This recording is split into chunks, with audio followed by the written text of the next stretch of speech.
또 내가 보니 보라, 어린 양이 시온 산에 섰고 그와 함께 14만 4천이 서 있는데 그들의 이마에는 어린 양의 이름과 그 아버지의 이름을 쓴 것이 있더라. 내가 하늘에서 나는 소리를 들으니 많은 물소리와도 같고 큰 우려소리와도 같은데 내가 들은 소리는 검은 고 타는 자들이 그 검은 고를 타는 것 같더라. 그들이 보좌 앞과 네 생물과 장로들 앞에서 새 노래를 부르니 땅에서 속량함을 받은 14만 4천 밖에는 능히 이 노래를 배울 자가 없더라. 이 사람들은 여자와 더불어 더럽히지 아니하고 순결한 자라. 어린 양이 어디로 인도하든지 따라가는 자며 사람 가운데서 속량함을 받아 처음 익은 열매로 하나님과 어린 양에게 속한 자니이니 그 입에는 거짓말이 없고 흠이 없는 자들이더라. 또 보니 다른 천사가 공중에 날아가는데 땅에 거주하는 자들 곧 모든 민족과 종족과 방언과 백성에게 전할 영원한 복음을 가졌더라.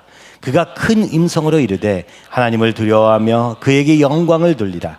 이는 그의 심판의 시간이 이르렀음이니 땅과 바다와 물들의 근원을 만드신 이를 경배하라 하더라. 또 다른 천사 곧 둘째가 그 뒤를 따라 말하되 무너졌도다 무너졌도다 큰 성 바벨론이여 모든 나라에게 그의 음행으로 말미암아 진노의 포도주를 먹이고 그 뒤를 따라 큰 음성으로 이르되 만일 누구든지 짐승과 그의 우상에게 경배하고 이마에나 손에 표를 받으면 그도 하나님의 진노의 포도주를 마시리니 그 진노의 잔에 섞인 것이 없이 부은 포도주라. 고능력 앞에서 불과 유황으로 고난을 받으리니 그 고난의 연기가 세세토록 올라가리로다.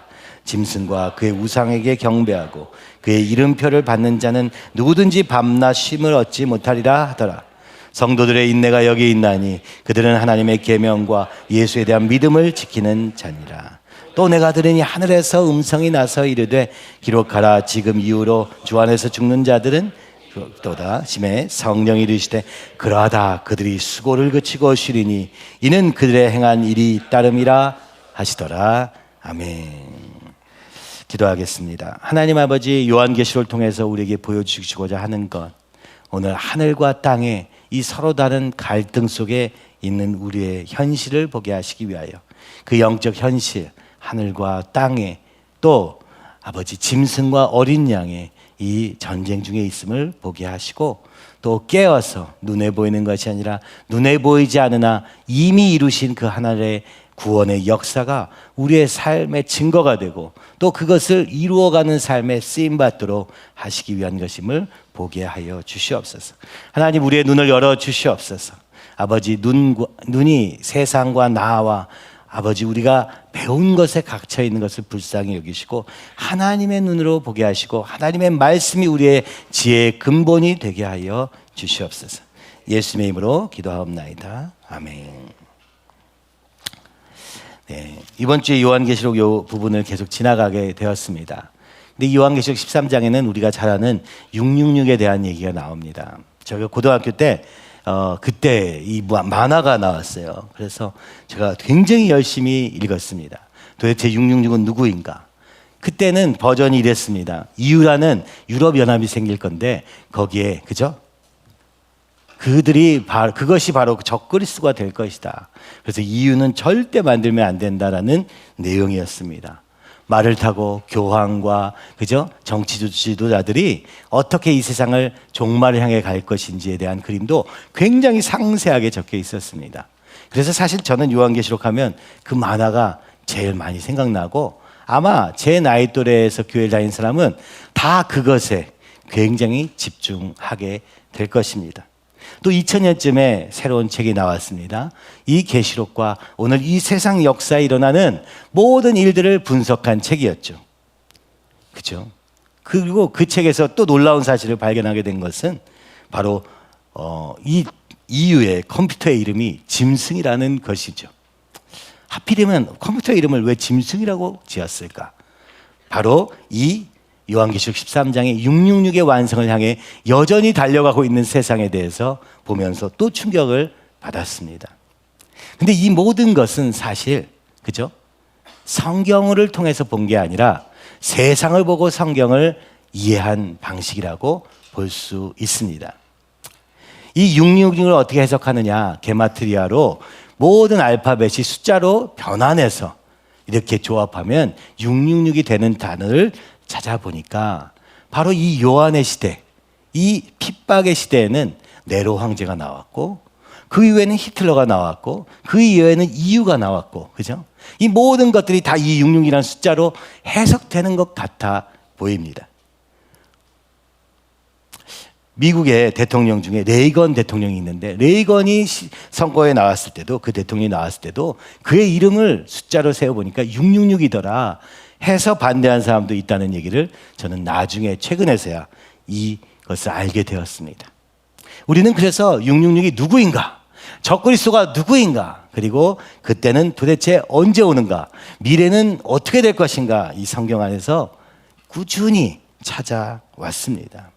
그러나 이 요한계시록은 우리에게 누가 적그리스도인지를 알려주는 책은 아닙니다.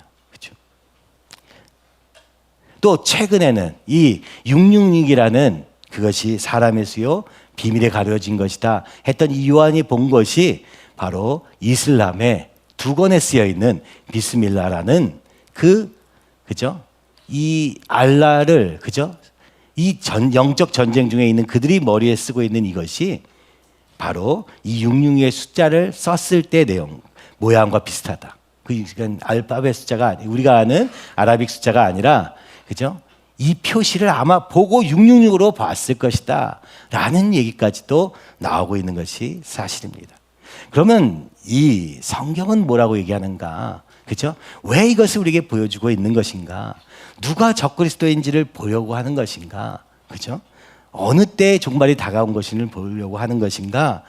그렇게만 봤는데 이번에 이 요한계시록을 다시 보면서 이 전체 구조 가운데서 뭐 그런 것들이 사이드로 보인다 할지언정 그것보다 더 중요한 하나님이 전하고자 하시는 내용이 있다는 것을 더 깊이 보게 됩니다. 그것을 오늘 잠깐 보고 오늘 본문 안에서 봤으면 좋겠습니다. 자, 계시록 13장도 두 짐승의 이야기가 나옵니다.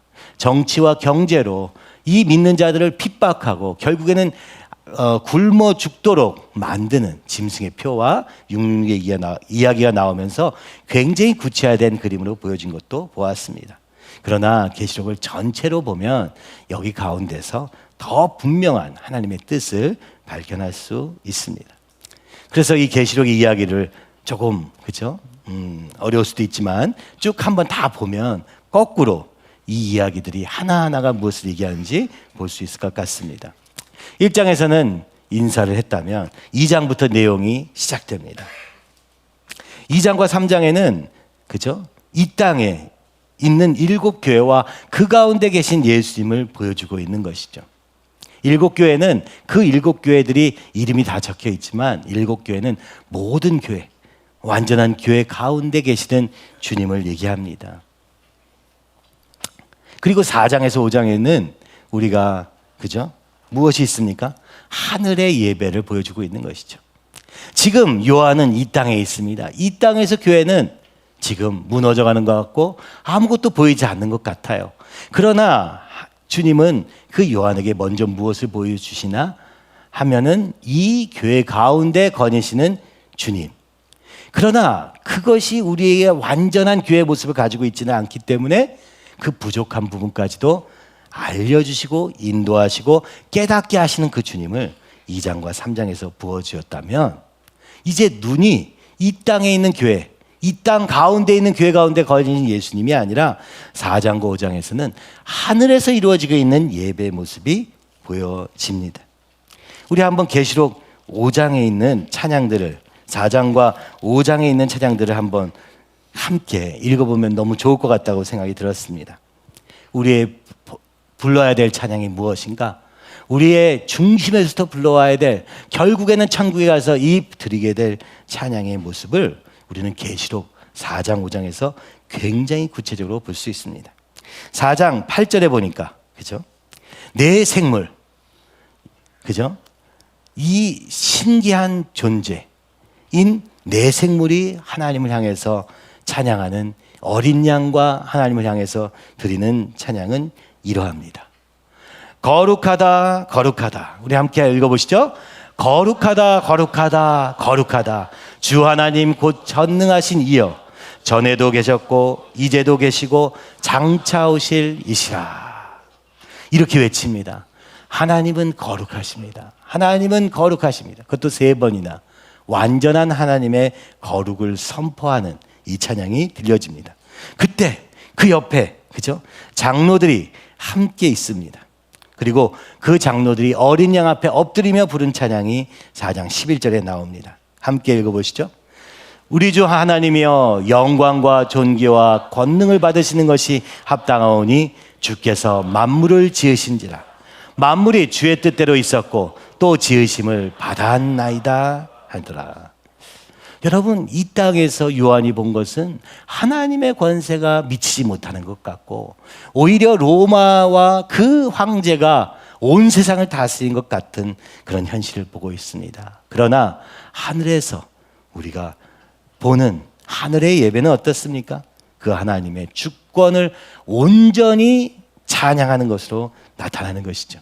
영광과 존귀와 권능을 받으시기에 합당하신 주님. 그것은 무슨 얘기입니까? 그 하나님이 이 온 세상의 주인이시다.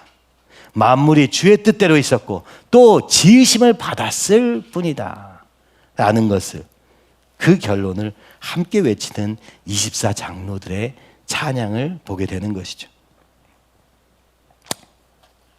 그리고 보니까 그죠? 또 5장 12절에 수많은 천사의 음성이 들려옵니다. 12절. 죽임을 당하신 어린 양은 능력과 부와 지혜와 힘과 존귀와 영광과 찬송을 받으시기에 합당하도다. 또 그 다음에 들려옵니다. 모든 피조물이 함께 이 천사들의 선창과 더불어서 모든 만물의 찬양이 들려옵니다. 보좌에 앉으신 이와 어린 양에게 찬송과 존귀와 영광과 권능을 세세토록 돌릴지어다. 그리고 네 생물이 아멘 하며 장로들이 엎드려 그 어린 양 앞에 경배하는 장면을 우리는 보고 있는 것이죠. 여러분, 상상해 보십시오. 이 전 온 우주의 찬양, 온 피조물, 사람만 아니라 천사와 우리가 그저 그토록 흠모하던 네 생물, 기이한 존재, 모든 능력과 영광을 가진 존재들이 함께 어린 양 앞에 경배하며 찬양하고 있는 것이죠. 특별히 24장로, 구약의 12지파와 신약의 12사도로 세워진 이 하나님의 백성들이 함께가 다 찬양하는 장면이 4장, 5장에서 나오고 있는 것입니다. 아, 그렇구나. 이 땅의 교회에 주님이 함께 계시는구나. 우리는 궁극적으로 하늘에 올라가서 이 영원한 예배를 드리게 될 것이다 라는 것을 보면서 이 계시록이 시작하는 것이죠. 그러나 안타깝게도 6장부터 그죠? 5장부터 뭐 할 수 있는데 17장까지는 그러나 오늘 말세의 말 7 재앙들에 대해서 이야기합니다. 7 재앙이 3번에 걸쳐서 7 인과 7 나팔과 7 대접에 그죠? 7의 1 곱하기 3 그죠? 완전한 심판이 임할 것임을 또 보여주고 계시는 것입니다. 이 영광스러운 하늘 예배가 있는데 이 땅에 주님이 오시면, 그 하나님 나라가 임하면 이 땅에는 완전한 파멸이 된다는 것입니다. 그렇죠?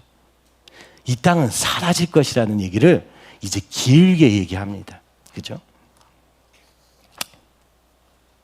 여러분, 요 사이에 5장 2절에 보면 이런 내용이 있습니다. 누가 그 두루마리를 펴며 그인을 떼기에 합당하냐. 그렇죠?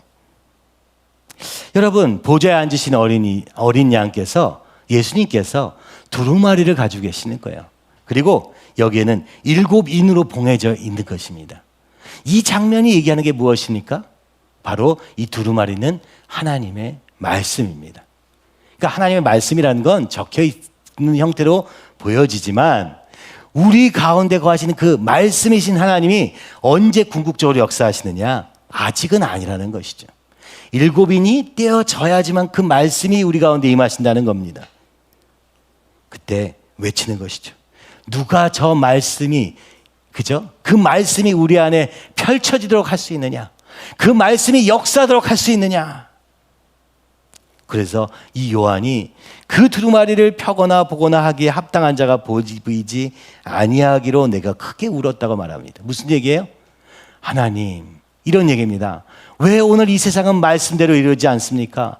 그 정의와 공의 하나님의 말씀이 왜 역사하시지 않고 오히려 공중권세 잡은 자와 세상의 더러운 것들이 지배하는 이 죄악된 세상에서 벗어날 수 없습니까? 앞에 있는 내용이에요. 예수님이 이 땅에 오셔서 십자가의 죽으심으로 말미암아 온전한 구원을 이루셨음에도 불구하고 왜 이 말씀의 성취가 아직 이루어지지 않습니까? 하면서 울고 있는 요한. 여러분, 이게 요한의 현실이었던 것이죠. 그는 예수님을 보았습니다. 그 예수님을 만났습니다. 그 예수님을 통해 성령도 받았습니다. 그리고 그 성령으로 말미암아 복음을 전파함으로 온 땅에 복음이 전해진 것도 보았습니다. 그러나 그것이 땅끝까지 복음을 전하라, 그러면 내가 올 것이다, 내가 곧 오리라 하신 말씀이 이루어지기는 커녕 갑자기 이것이 지연되어 버린 것이죠. 이 충격은 말할 수 없을 것입니다. 왜냐하면 예수님이 곧 오신다고 계속 말씀하셨어요. 곧 올 것이다, 곧 올 것이다, 조금만 기다려라. 그들은 자신의 생애 동안에 그 오실 주님을 만날 줄 알았더니 이 상황이 악화되어 가기를, 끝도 없이 악화되어져 가다가 교회들이 무너지고 믿는 자들이 죽는 이 말할 수 없는 상황 속에서 그는 울고 있는 것입니다. 주님, 왜 말씀대로 이루어지지 않습니까? 왜 주님이 말씀하신 대로 곧 오시지 않습니까? 여러분, 어떻습니까? 그죠? 오늘 우리의 이 정치적인 혼란 속에서 나라가 두 쪽이 되고 우리 가운데 말할 수 없는 슬픔과 또 분노와 또 뭐 여러 가지 감정들이 이렇게 저렇게 있는 것을 보는 이 시점에 여러분, 정말 말씀이 이루어지는 것을 위하여 운 적은 있으십니까? 오늘 하나님이 말씀이시라 말씀하셨는데 그 하나님의 주권이 오늘 이 땅에 이루어지지 않는 것으로 인해서 우신 적은 있으십니까? 그것이 바로 요한이었습니다. 그렇죠? 그때 장로 중에 한 사람이 내게 말하되 울지 말라, 유다 지파의 사자 다윗의 뿌리가 이겼으니 그 두루마리와 그 7 인을 떼시리라 하더라. 그 말씀을 누가 떼시느냐? 바로 어린 양께서, 예수님께서 유다 지파의 사자 다윗의 뿌리께서 승리하시고 떼실 것이라고 말씀합니다. 이미 승리하셨고 그 말씀이 우리 가운데 성취될 것을 이제 주님이, 그죠? 떼시기만 하면 되는 거예요. 그죠? 떼시리라, 곧 떼신다. 그리고 이제 그 7인을 떼는 장면들로 펼쳐지는 것이죠. 참 이것이 안타까운 일인데요. 그 인을 떼자마자 이 땅에 무엇이 임합니까? 심판이 임한 것입니다. 말들이 등장하는 것이죠. 그때, 그죠? 오늘 우리 가운데 심판의 역사가 일어나는 거예요. 하나님의 말씀이 성취될 때 그 성취는 무엇이냐? 심판이다. 그 얘기는 뭐예요? 왜 지금 하나님의 말씀이 아직 이루어지지 않습니까? 우리가 유추해 보건대 예수님이 기다리고 계시는 거예요. 왜요? 누구를? 더 건지기 위해서, 더 구원하시기 위해서 기다리고 계시다는 거예요. 지금 당장 인을 떼면 나머지가 다 죽는다. 그래서 주님이 기다리고 계시다는 겁니다. 그렇죠? 그래서 우리가 이 장면을 통해서 봐야 될 것은 이 심판이 임하겠구나, 심판을 두려워하라고 얘기하시는 것이 아니라 저는 이렇게 보여지는 거예요. 주님의 말씀은 반드시 이루어질 것이로되 오늘 우리의 삶에 심판이 되어 올 수밖에 없기 때문에 아직 그 말씀의 성취가 이루어지지 않고 있다고 지금 요한에게 얘기하고 계시는 거예요. 그러나 반드시 임할 것이다. 그러므로 너희는 무엇해야 되느냐? 주님, 왜 이런 모양이에요? 왜 이게 안 돼요? 이러고 있을 때가 아니라는 거예요. 뭐라는 거예요? 이 심판 가운데 죽을 수밖에 없는 자들에게 나아가 복음을 전하라는 얘기를 이렇게 돌려서 하고 있는 거예요. 교회가 무너지고 있습니다. 하나님 나라가 어떻게 됐습니까? 하고 넋놓고 울고 가만히 있으라는 게 아니라 이때 바로 목적이 있다는 것이죠.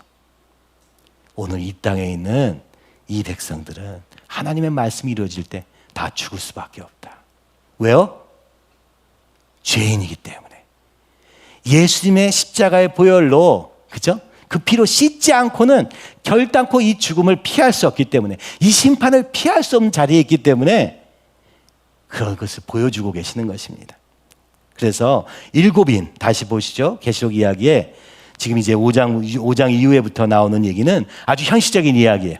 일곱인과 일곱 나팔과 일곱 대접을 통해서 이 땅에 심판이 내려지는 모습을 보여주시면서 이것이 오늘 하나님 없는, 예수님 없는, 하나님의 인침을 받지 못한 자들이 맞이할 미래라는 것을 계속 보여주고 계시는 것이죠.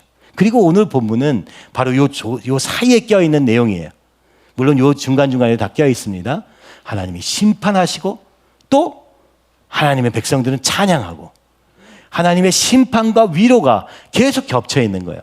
그 중에서 12장, 14장은 그 사이에서 설명하고 있어요. 왜 심판받을 수밖에 없느냐?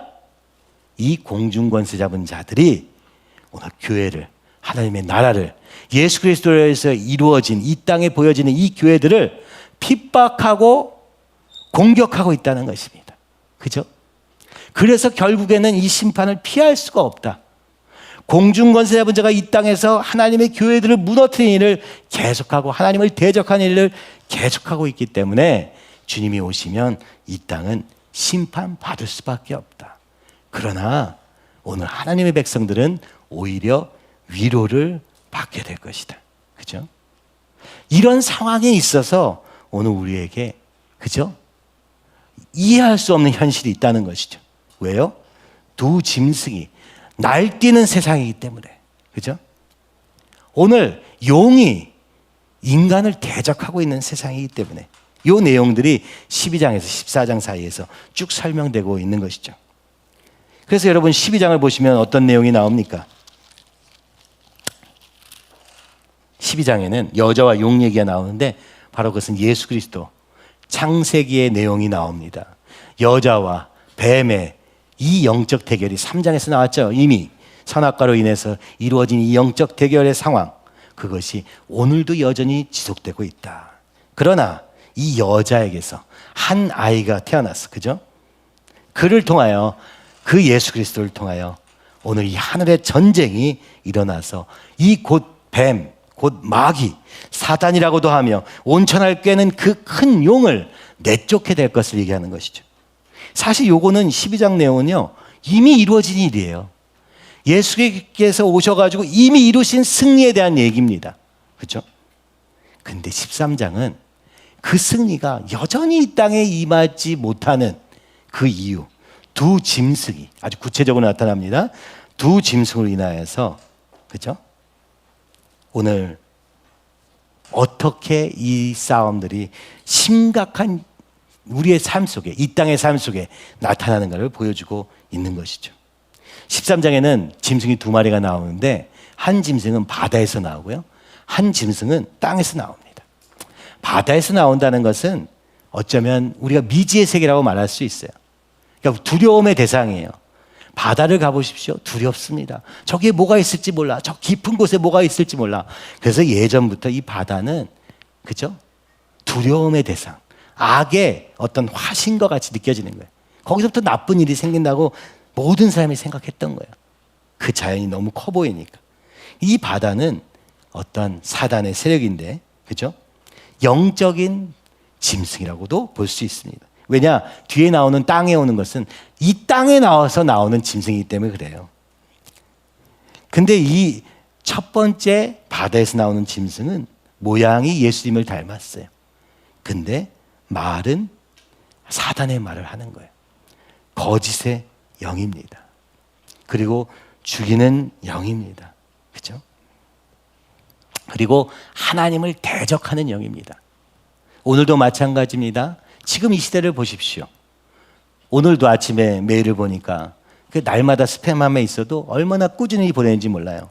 이 14만 4천과 관련된 이단, 신천지가 얼마나 열심히 메일을 보내는지 모릅니다. 그죠? 가끔씩 스팸함을 열어보면 그냥 매일 보냈어요. 그들은 말합니다. 예수님 같아 보여요. 예수님의 이름을 써요. 그러나 오늘 그 이단은 하나님을 대적하는 그 바다에서 나온 짐승이죠. 이 마지막 때에 무엇이 올 것입니까? 예수님 같아 보이는데 사단인 세력들이 역사할 것이라는 것이죠. 그것은 영적 세력을 말하고 있습니다. 그렇죠? 그리고 뒤에 나오는 땅에서 나온 짐승들은 무엇입니까? 권력과 돈입니다. 권력과 경제를 가지고 뒤흔드는 그런 짐승을 얘기하는 것이죠. 그들이 죽입니다. 그죠? 사실 앞에 나오는 바다에 나온 짐승들은 10뿔이 있었다고 말하죠. 사실은 로마 제국을 뜻하기도 하는 것이죠. 10왕의 시대가 그때 있었기 때문에 우리가 다니엘서에서 비교해서 보면은 바로 이것은 로마의 모습처럼 보여지는 것입니다. 무슨 얘기예요? 세상 권세와 권력과 그리고 돈, 그 경제를 통해서 역사하는 영을 이 땅에서 나온 짐승에서 굉장히 많이 보여주죠. 그러면서 하는 얘기가 무엇입니까? 표를 받아라. 오른손이나 이마에 표를 받아라. 표에 무슨 표예요? 바로 짐승의 표입니다. 그 표는 하나님의 인친자들의 그 표입니다. 하나님이 우리를 하나님의 자녀로 삼으시고 우리가 어떻게 되든 어떻게 벗어날 수 없게 하나님께서 도장을 찍으셨어요. 불도장을 찍으셔서 너는 하나님의 사람이야 찍어주셨다는 거예요. 그랬더니 이 짐승이 따라하는 것이죠. 야, 너는 예수님 표 받지 말고 내 표를 받아. 짐승의 표예요. 이걸 받지 않으면 어떻게 한다고요? 뒤에 보니까 매매를 못하게 한다. 경제로 뒤흔들 것이다. 돈을 가지고 뒤흔들 것이다. 이렇게 쓰여져 있는 것입니다. 그렇죠? 여러분, 오늘 이것이 두 짐승의 정체입니다. 종교, 정치, 경제를 통해 눈에 보이는 세상 속에서는 이 사단이 다 이긴 것 같은 거예요. 너무 강력해 보여요. 너무 무서워 보여요. 이 짐승들은. 그죠? 너무 대단해 보여요. 그래서 어떻게 한다고요? 그들이 우상에게, 그죠? 우상을 살아있는 자처럼 바꾼다고 얘기합니다. 그죠? 참 놀라운 일이에요. 우상은 나무로 지었어요? 돌로 지었어요? 금으로 지었어요? 움직이지도 못하고 말도 못하는데 바로 이러한 세력들로 인해서 그것이 살아있는 것처럼 보이게 한다는 거예요. 그래서 어떻게 한다고요? 하나님 앞에 경배하지 못하게 하고 그 우상에게 경배하도록 하는 일에 이를 위하여 큰 기적도 발휘하는 이 짐승들의 모습이 나오는 것이죠. 그러니까 우리가 생각해야 될 건 뭐예요? 눈에 보이는 현실 속에서 이 하나님 역사가 잘 안 보인다는 거예요. 하나님의 인칭을 받았다는 것이 오늘 이 땅에 아무 소용이 없어 보인다는 거예요. 왜요? 두 짐승들 때문에 그렇다는 것입니다. 여러분, 믿음은 보이지 않는 것들에 대한 것입니다 라고 말할 때 보이는 것은 하나도 안 중요하다 이런 얘기를 하고 있는 것은 아닙니다. 그죠? 우리는 이걸 이분법적으로 생각해서 그래서 야, 보이는 건 다 나쁜 거야. 그런 거 하지 마. 이런 얘기를 하는 게 아닙니다. 우리가 보이는 것만 보면 답이 없어 보인다는 것이죠. 하나님의 역사는 영의 눈을 열어서 말씀으로 보지 않으면 소망이 없어 보인다는 거예요. 요한이 만약 보이는 것으로만 봤다면 믿음을 잃어버렸을 거예요.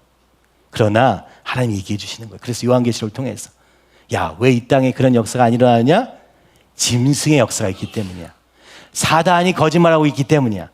그 사단의 역사 때문에 그 역사가 보이지 않는 것이야. 그러나 주님이 오시면 보이게 될 것이다. 근데 주님이 지금 기다리고 계시는 거예요. 뭘요? 예수님이 말씀하셨던 것처럼 땅 끝까지 복음을 전해라. 왜? 그 복음을 받지 못한 자들, 짐승의 표를 받은 자들은 지옥불에 떨어질 수밖에 없기 때문이다 라고 얘기하시는 거예요. 그러니까 여러분, 이게 심판의 이야기인데 사실 다 알고 보면 나에게는, 그죠? 믿는 우리에게는 조금 피곤한 길이긴 하지만 다른 영혼을 살리는 길이라는 것을 또한 얘기하고 있는 것이죠. 자, 이 세 번의 심판이 지나가고 나면 18장, 19장 어떻게 됩니까? 이 심판을 통하여서 무슨 일이 벌어집니까? 바벨론, 이 공중권세 잡은 자의 세상은 멸망할 것이고 그리스도는 재림하실 것이고 그 재림과 함께 이 멸망으로 인하여 공중권 잡은 자 사단과 용이 파멸함으로 말미암아 이 땅의 심판, 그들의 땅은 심판받을 수밖에 없고 20장, 22장 여기는 뭐예요? 진짜 천국이 임하게 될 것이다. 천년왕국은 어떠한 모양으로 나타날 것인가를 보여주고 있는 거예요. 그럼 왜 주님은 이걸 보여주셨겠어요? 왜 미리 알려주셨겠어요? 이 과정이 힘들기 때문입니다. 이 과정 중에는 안 보이기 때문에 그렇습니다. 우리의 눈을 들어서 하늘을 보기 전까지는 전혀 안 보이기 때문에 그렇습니다. 오늘 우리도 그렇습니다.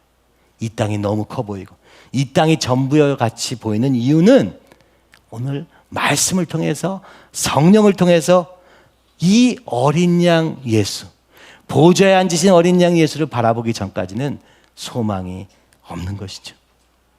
그것 외에는 볼 것이 없는 것입니다. 왜요? 이 땅에 공중 권세 잡은 자와 사단에게 허용하신 거예요. 그렇죠? 그들은 열심히 일합니다. 그러나 예수의 이름으로 말미암아 구원받은 자들이, 하나님의 인침받은 자들이 14만 4천이나 있을 것을 말씀하고 계시는 것이죠. 이 666의 특징 하나, 그죠? 또 뭡니까? 7보다 하나 모자른 거예요. 하나님의 수는 7입니다. 근데 사람의 수는 6이에요. 6도 대단해요. 창세를 보십시오. 첫날에 아무것도 없었습니다. 빛을 만드시고, 그죠? 차근차근 하늘과 땅을 만드시고, 물을 만드시고, 식물을 만드시고, 동물을 만드시고, 그리고 여섯째 날에 돼서야 사람을 만드십니다. 그러니까 이 6까지만 보면 어때요? 완전합니다. 완전해요. 그리고 우리도 그렇게 착각합니다. 내가 최고야. 인간이 최고야. 이렇게 생각합니다. 근데 하루가 더 있어요. 뭐예요? 7일. 안식일. 하나님 안에 안식을 누리는 세상이 오기 전에는 사람은 완전하지 않다는 거예요. 그래서 하나님이 지으실 때부터 제7일을 두셨습니다. 완전한 날. 그것이 바로 오늘입니다. 주님 앞에 예배드리는 그날이 우리를 완성시키는 줄 믿습니다. 하나님이 빠지면 우리는 대단해 보여요. 그러나 사실은 666에 불과합니다. 666은 뭐예요? 6을 3번 더한 거예요. 3은 뭐예요? 완전수입니다. 우리는 인간이 스스로 완전하다 외치는 게 666, 사람의 수입니다. 우리는 얘기해요. 주님 없이도 저는 괜찮아요. 주님, 이 땅의 것은 충분해요. 바로 그것이 666의 정신입니다. 그렇죠? 오늘 주님은 말합니다. 너희는 나 없이 하나가 모자란 것 같지만 그러나 나를 대적하게 될 것이다. 여러분, 이게 성경에 나오는 계속되는 얘기입니다. 언제 우리 안에 평안이 있습니까?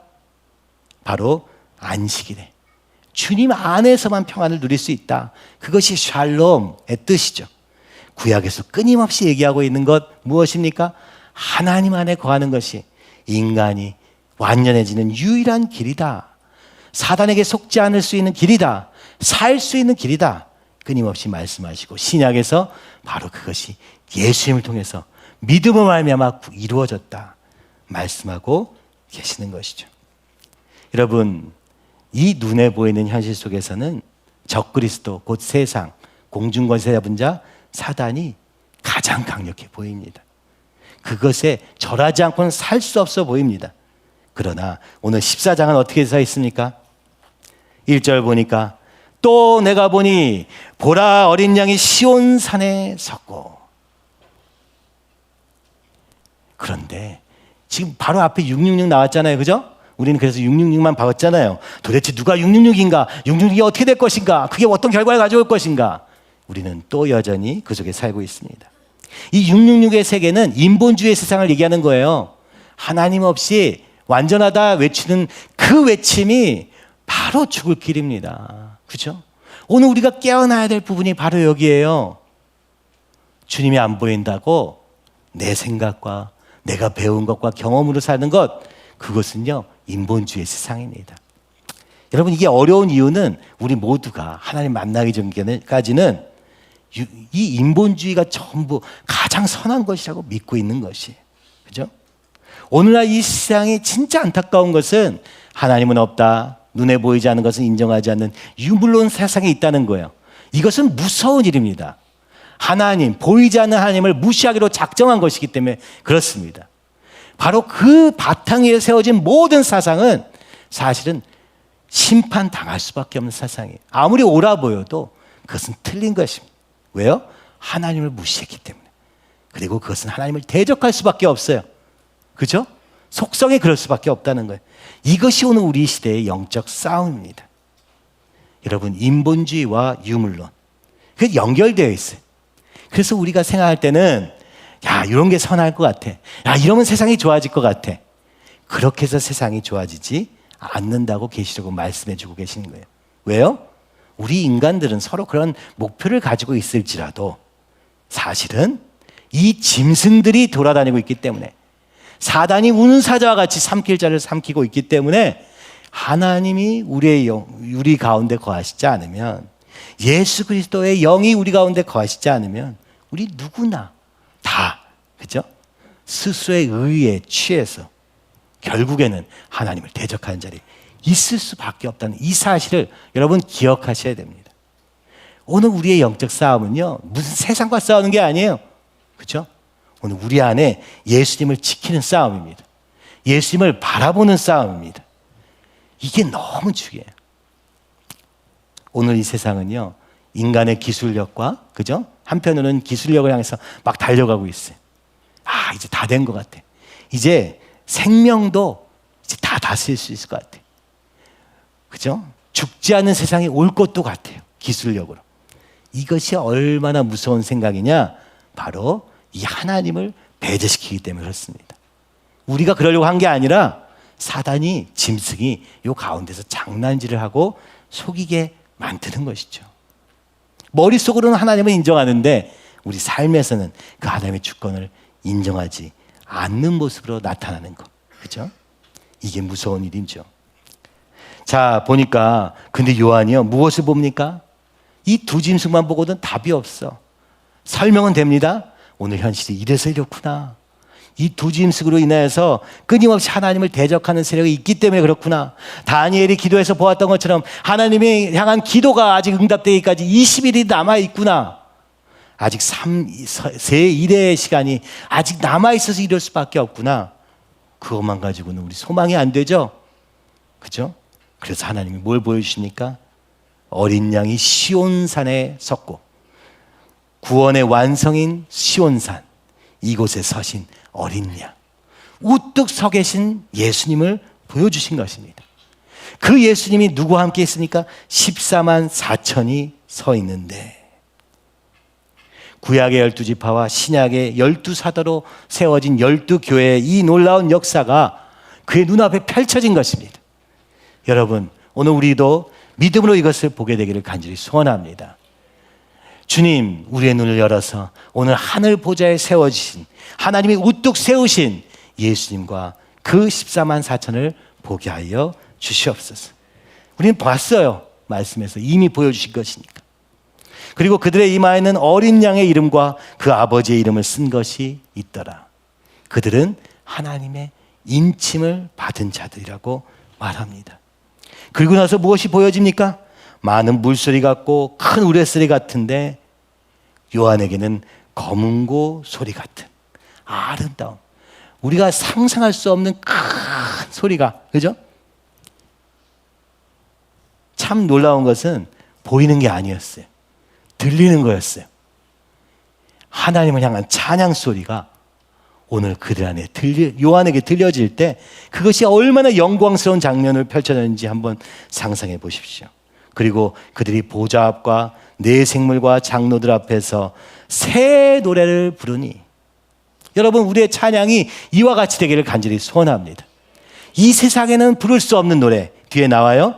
속량함을 받은 14만 4천 밖에는 부를 수 없는 노래가 울려 퍼지고 있는 거예요. 아, 여기는 하늘에 이루어진 하나님 나라예요. 여기에는 하나님을 인정하는 것이 가득해요. 여기에는 하나님의 찬양밖에는 없어요. 그 찬양은 우리의 입술의 노래가 아니기 때문에 아무나 부를 수 없어요. 오직 구원받은 14만 4천만 부를 수 있는 그 아름답고 웅장한 장면을 지금 보여주고 있는 것입니다. 근데 그들이 누구냐?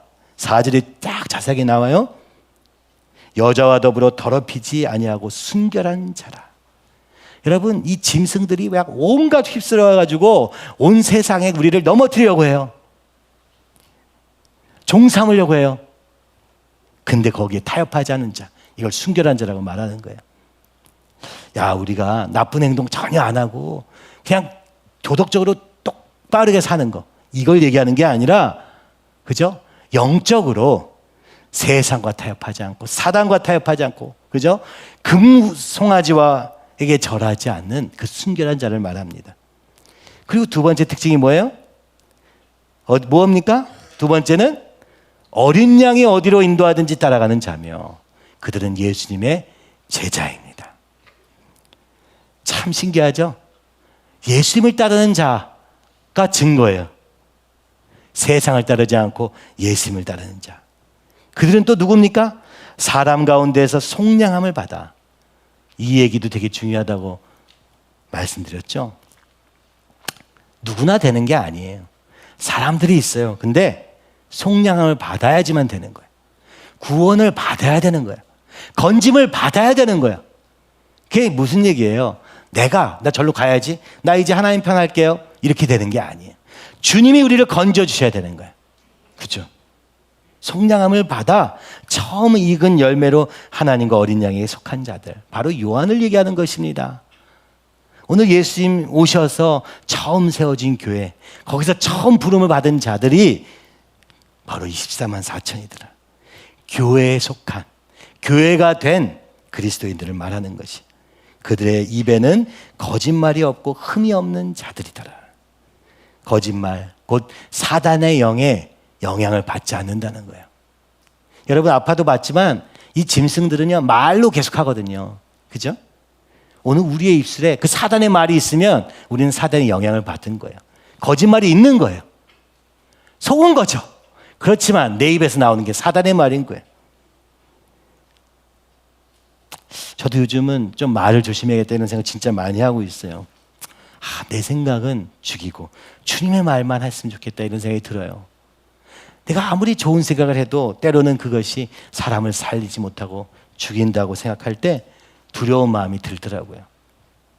여러분, 우리 입에 거짓말이 없기를 원합니다. 우리 말에 흠이 없기를 원합니다. 나의 입술의 모든 말과 나의 입술의 고백이 날마다 주님을 찬양하는 고백이 되기를 간절히 소원하는 것이죠. 천국의 모습은 이런 거예요. 거기서 뭐 어떻게 돈을 벌 수 있는지, 어떻게 성공할 수 있는지 하나도 없죠. 새 노래밖에는 없습니다.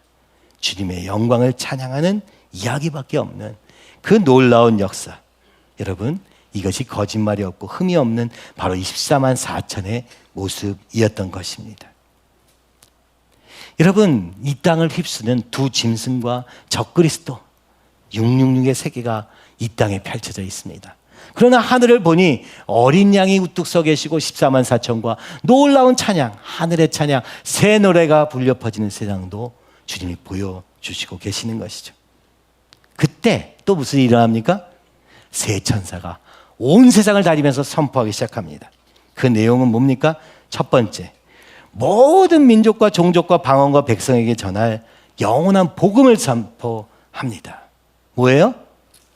예수 그리스도의 소식을 통하여 하나님을 두려워하며 그에게 영광을 돌리라 하는 외치는 거예요. 그죠?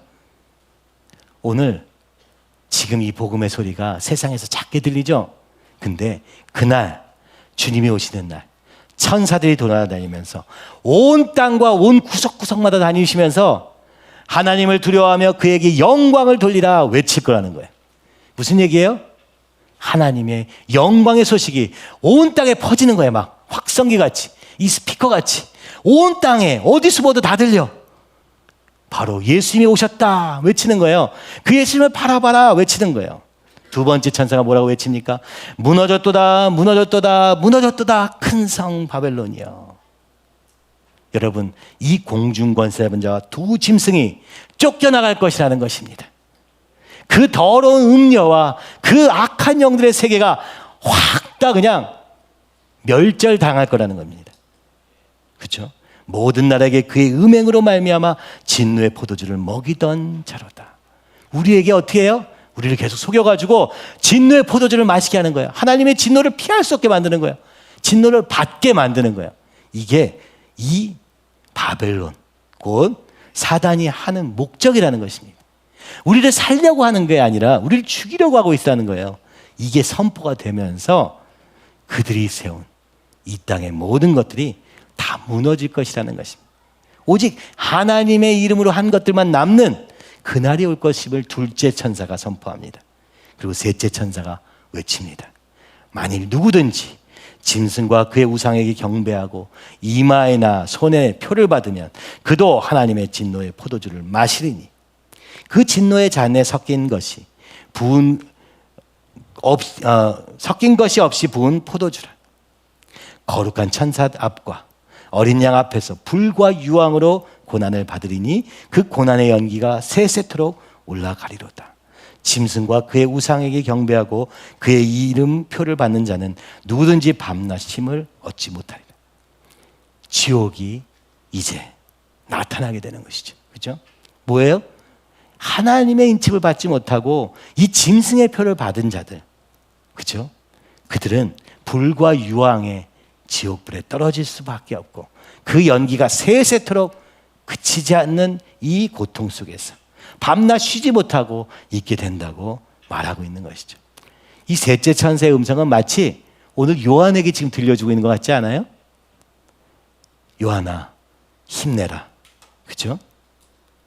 오늘 이 세상은, 이 바벨론은 무너질 것이다.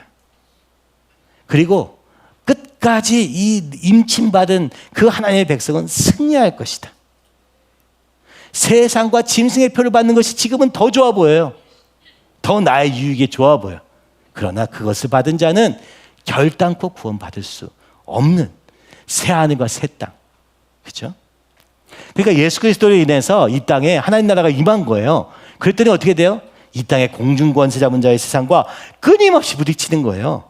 그리고 이 하나님의 예수님의 보혈로 말미암아 구원받은 하나님의 백성과 이 공중 권세 속에 살던 백성들이 또 부딪히는 거예요. 전혀 다른 세상을 살고 있는 거예요. 그런데 지금 얘기하는 것입니다. 그게 더 커 보이지? 그게 승리하는 것 같아 보이지? 아니야. 결국에는 믿음을 지키는 자들은, 그 하나님의 인침을 받은 백성들은 결국은 승리할 것이다. 이걸 보여주고 있는 거예요. 여러분, 오늘 이 땅을 살면서 그 예수님의 놀라운 권세가, 그죠? 하늘에서 뜻이 이루어졌듯이 이 땅에도 이루어지다 우리가 날마다 주기도문을 하는 이유가 무엇입니까? 그것이 아직 이루어지지 않았기 때문입니다. 그것이 이루어지는 것을 목표로 살기로 작정했기 때문에 그런 것입니다. 그것이 주님도 원하시는 바이기 때문에 그렇습니다. 어떻게 이룹니까? 복음을 전함으로 이루어집니다.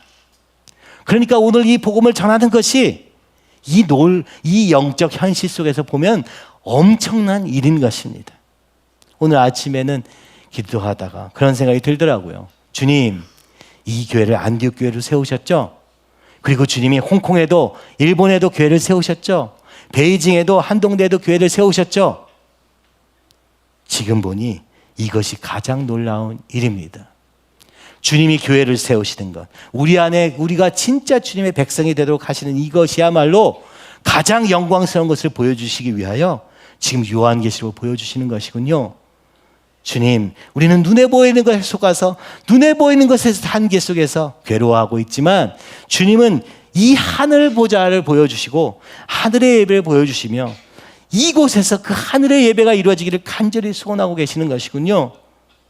이것이 가장 영광스러운 것이군요. 교회를 세우는 것이 가장 영원한 것이군요. 그런 것이 보이기 시작하더라고요. 오늘 셋째 천사가 보여주고 있는 것입니다.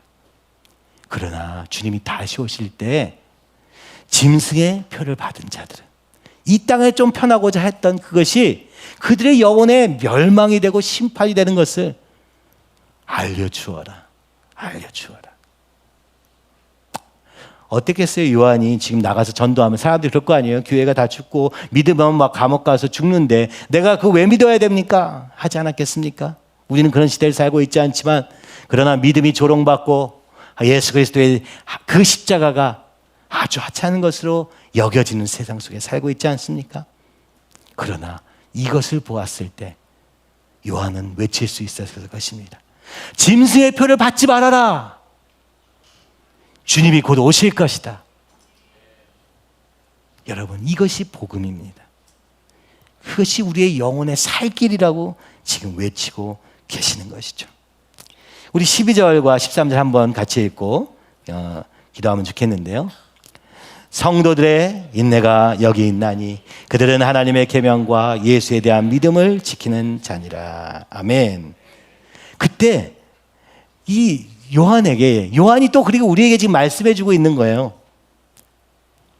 인내로 이기는 싸움이다. 왜? 이 땅에 지금 아직 하나님 나라가 임하지 않아서 그냥 난리, 최후의 발악을 하고 있는 이 두 짐승과 용과, 그죠? 이런 세상이긴 한데 조금만 기다려라. 조금만 기다려요. 그죠? 성도들의 인내가 여기 있나니. 뭐예요? 하나님의 계명, 곧 말씀. 그 말씀은 두루마리였어요. 7인으로 묶여져 있는 이 말씀을 끝까지 붙잡는 거예요. 우리는 지금 앞으로 이어질 그 하나님의 말씀을 이렇게 붙잡고 사는 삶입니다. 이미 알고 붙잡은 삶이에요. 그러니까 이걸 지켜라. 그렇죠? 또 이 말씀이 무엇을 향해 있습니까? 예수님에 대한 믿음을 지키는 자니라. 바로 이 말씀이 예수 그리스도를 통해서 성취되었음을 바라보고 그 예수님을 바라봄으로 말미암아 여러분 우리에게 그 예수님의 인내가 우리의 인내가 되게 하신다는 거예요. 여러분 생각해 보면 예수님도 인내하셨어요. 어디까지? 죽기까지. 그렇죠? 죽기까지 순종하셨어요. 그러나 그분의 그 죽음이, 그 순종이, 그 인내가 우리를 모두를 살게 했을 뿐만 아니라 오고 오는 시대에 이 복음을 받는 자들에게 그리고 하나님의 인침을 받은 자들에게 놀라운 축복이 될 것이라고 말씀하고 있는 것입니다. 그래서 요한계시록 우리에게 지금 이걸 보여주고 있는 거예요. 예수님의 십자가의 의미가 무엇인가를 보여주고 있는 거예요. 그리고 우리도 그 예수님처럼 살 수밖에 없는 세상 속에 지금 살고 있다는 거예요. 그죠? 당장의 결과가 보여지지 않을 것이기 때문에, 당장의 승리가 오지는 않을 것이기 때문에, 그것은 어느 때인지 우리는 알지 못하지만 만약 오늘 이 땅에 이렇게, 그죠? 답이 없고 길이 없고 날마다 정말 뭐 한탄밖에, 고난밖에, 한숨밖에 나올 것이 없는 세상이라면 무엇을 보라고요? 지금은 아직 때가 아닌 것입니다. 그러나 인내하라고 얘기하고 계시는 것이죠. 어떻게 해요? 인내를, 십자가의 인내를 얘기하고 있는 것입니다. 그렇죠? 주님이 말씀하신 것처럼 나를 따르려거든 자기 십자가를 지고 자기를 부인하고 자기 십자가를 지고 나를 따르지라. 오늘 우리에게 맡겨진 십자가가 있다는 거예요. 그렇지 않습니까? 우리가 믿음의 삶을 살면서 다 잘 돼가지고 여기까지 온 게 아니잖아요. 때로는 이해할 수 없는 상황 속에서도 주님을 믿었더니 주님이 그 상황을 해결해 주시는 걸 보았고 그 상황 속에서 주님을 전했더니 놀라운 역사가 내 삶에만 아니라 옆에도 일어난 것을 보지 않았습니까? 오늘 이것을 우리가 다시 회복하기를 바랍니다. 사명을 회복하는 삶, 복음의 능력을 회복하는 삶, 복음을 전하는 삶이 우리의 삶에 회복되기를 주님이 기다리고 계시는구나. 이런 생각이 이 말씀을 통해 더 깊이 오게 되는 것이죠. 그때 하늘에서 음성이 들립니다. 기록하라. 지금 이후로 주 안에서 죽는 자들은 복이 있도다. Blessed. 이렇게 한 거예요. 이 복이라는 거냐 엄청난 말이에요. 하나님이 복이 있다 말할 때는 진짜 복이 있는 거예요. 여기에 길이 있는 거야. 뭐예요? 주 안에서 죽는 자들은 복되도다. 주님과 함께 죽는 자들, 주님과 같이 십자가에서의 죽음을 감당하는 자들, 이게 뭐 정말 목숨이 죽는 것이었어요. 이때는요. 오늘 우리에게는 어때요? 나에 대해 죽고 세상에 대해 죽고 예수로 말미암아 사는 삶을 얘기하고 있는 건 아니겠습니까? 그러므로 주 안에서 죽는 자들은 복되도다. 여러분, 이것이 우리가 붙잡아야 될 소망인 줄 믿습니다. 그냥 죽으면 소용이 없어요. 주님 때문에, 주 안에서 주님과 함께 주님의 십자가를 감당하는 저와 여러분이 되기를 간절히 소원합니다. 근데 하늘에서 하나님의 음성이 이렇게 들리는데 거기에 덩달아 들리는 음성이 들렸습니다. 바로 성령의 음성이었다고 말합니다. 그러하다 그들이 수고를 그치고 쉬리니 이는 그들의 행한 일이 따름이라. 오늘 요한에게 이것이 얼마나 큰 위로가 되었을까요? 오늘 그들의 죽음은 쉼이 되었다. 이제 그 모든 수고를 그치고 쉬리니 이는 그들이 행한 일이 따름이라. 그들이 믿음의 걸음을 걸었으므로 하나님이 그들에게 영원한 안식을 주시는 걸음이 되었다. 오늘 이 땅에서 아무 의미 없이 억울하게 죽는 것 같아요. 폭군에 의해서 정말 그죠? 경기장에서 죽고 사제에 죽고 십자가에 죽고 도대체 이게 무슨 의미입니까? 그런데 성령께서 말씀하는 것입니다. 수고했다. 수고했다. 너희가 믿음의 승리를 했다. 여러분, 오늘 이 말씀을 보면서 저는 이것이 나의 것이 되기를 소망합니다.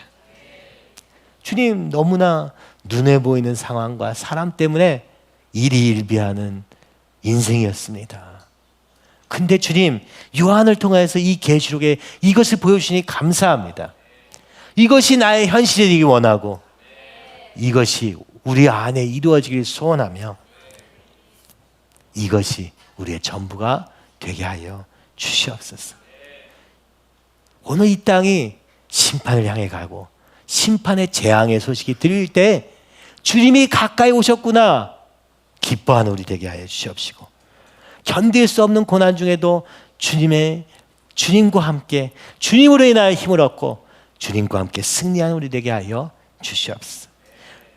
그 승리는 무엇입니까? 믿음의 승리입니다. 상황이 우리의 믿음을 흔듭니다. 그렇죠? 보이는 것들이 우리의 믿음을 흔듭니다. 그러나 나는 결코 흔들리지 아니하고 오늘 요한이 보았던 것을 붙잡고 살리라 할 때 우리의 삶에, 그렇죠? 놀라운 역사가 일어날 줄 믿습니다. 우리가 나라를 위해서 기도하는 것도 그렇습니다. 제가 때로는 교회 안에서 혼자, 그죠? 왜 이렇게 심각한가? 뭐가 이렇게 문제라고 하는가? 여러분 그런 생각을 많이 하셨을 거고, 또 돌이켜보면 또 제가 그런 얘기를 너무 많이 했구나. 요즘에 그런 생각도 많이 들어요. 근데 제 답답함은 딱 한 가지입니다. 주님이 계획하신 그 뜻이 이곳에 이루어지지 않는 것 같을 때 제 마음에 약간, 그죠? 급한 마음이 들더라고요. 안 되면 어떡하나? 조바심이 나고 왜 저러나? 그런 생각이 자꾸 드는 거예요. 근데 그 말로는 아무도 변하지 않는다는 걸 알게 되었습니다. 조바심으로 우리의 사람들이 변하는 것이 우리가 바뀌는 게 아니라 믿음의 눈을 들어야 될 줄 믿습니다. 말씀의 눈을 열어서 오늘 주님이 보여주시는 이 계시록의 광경들을 보게 되기를 간절히 소원합니다. 그러면서 오늘 아침에는 아까 얘기했던 안디옥 교회의 비전을 다시 붙잡게 된 거예요. 왜 이 교회가 세워졌는가? 땅끝까지 복음을 전하라. 주님이 말씀하신 거예요. 추수할 밭은 많은데 추수할 일꾼이 없도다. 이것이 이 교회의 시작이었습니다. 우리는 이렇게 생각하는 거예요.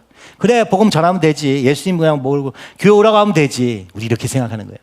우리 자신에게 복음이 너무 사소한 거여가지고 그렇게 얘기하는 것입니다. 근데 오늘 계시록을 보니까 그게 아닌 거예요. 이게 살 길이요. 이게 영광스러운 길이구나. 그렇죠? 우리가 보게 되기를 간절히 소원합니다. 근데 그 교회가 이 땅에 이루어져도 완전하지가 않은 거예요. 일본 교회 안에, 홍콩 교회 안에, 서울 교회 안에 여전히 문제가 많아 보이고 잘못되어 가는 것 같아 보이고 우리가 아직 그 길을 못 가는 것 같아 보일지라도 계획하시는 이는 하나님이셨기 때문에 그 하나님을 붙잡는 사람을 통해서 일하실 줄 믿습니다.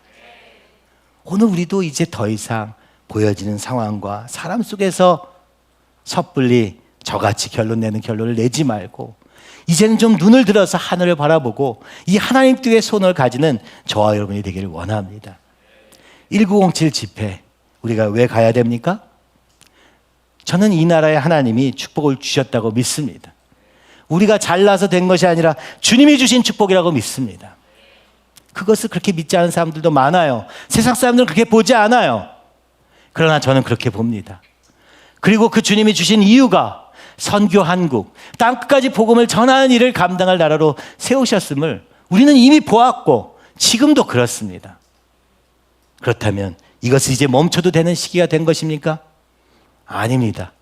지금이야말로 땅끝까지 나아가야 될 한국이 되어야 될 때인데 우리는 어떻습니까?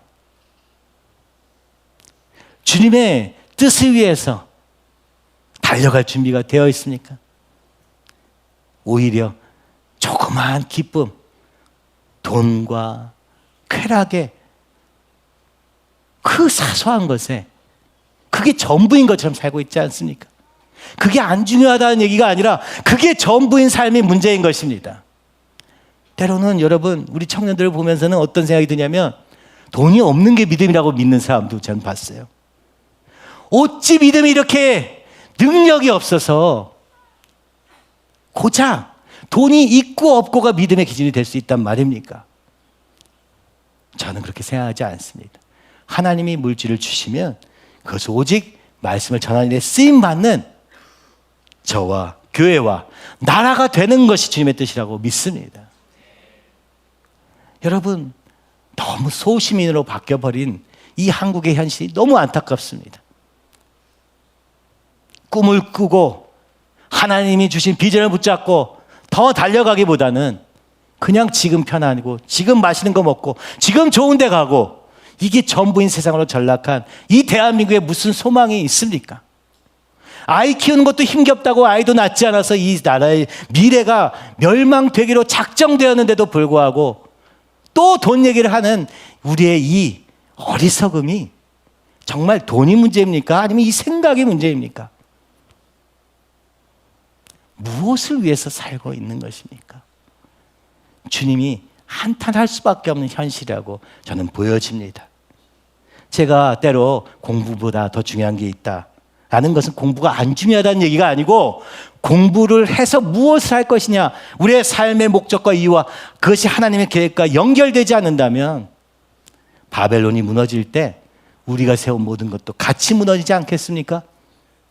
영원한 것은 오직 주님의 뜻을 따르는 것밖에 없다는 것을 주님이 얘기하고 계시는데 바벨론의 한켠에서 쾌락을 누리는 것이 과연 하나님의 인침을 받은 자들이 가야 될 길이라고 전혀 생각되어지지 않습니다. 한편으로는 눈에 보인 현실은 암담할지라도 무엇이 암담합니까? 정치적인 상황이요? 경제적인 상황이요? 아니요. 하나님을 놓친 우리의 영적 상황이 가장 처참한 것입니다. 하나님을 알지 못해서 이렇게도 살고 저렇게 살 수 있으나 하나님을 안다고 말하면서도 이렇게 사는 것이야말로 가장 불쌍한 것이라고 성경은 이야기하고 있는 것이죠. 그럴 바에야 차라리 세상을 향해 달려가는 게 낫다고 말하고 있지 않습니까? 우리가 어디에서 구원 건진받아 이 영광스러운 하나님의 인침을 받아 성령을 받아 이 자리에 있는가? 오직 예수 그리스도를 따르는 그 길에 우리의 인생의 답이 있는 줄 믿습니다. 오늘 여기는 이렇게 얘기하고 있는 것입니다. 오직 예수님을 따르는 자들이 14만 4천이었다. 그렇죠? 오직 예수 그리스도로 말미암아 구원받은 자들이 24만 4천의 그 아름다운 노래로 하나님께 영광 돌리는 자들이 될 것이다. 아니 이미 되었다. 하늘에서는. 그러나 이 땅에서 될 것이다. 아직 구원받지 못한 자들을 주님이 또 기다리고 계시다. 그리고 그 주님이 우리에게 부탁하시는 겁니다. 너희가 좀 전해라. 너희가 이제 하나님의 백성이 되었으니 저들을 불쌍히 여기고 전해라. 이렇게 말씀하고 계시는 줄 믿습니다.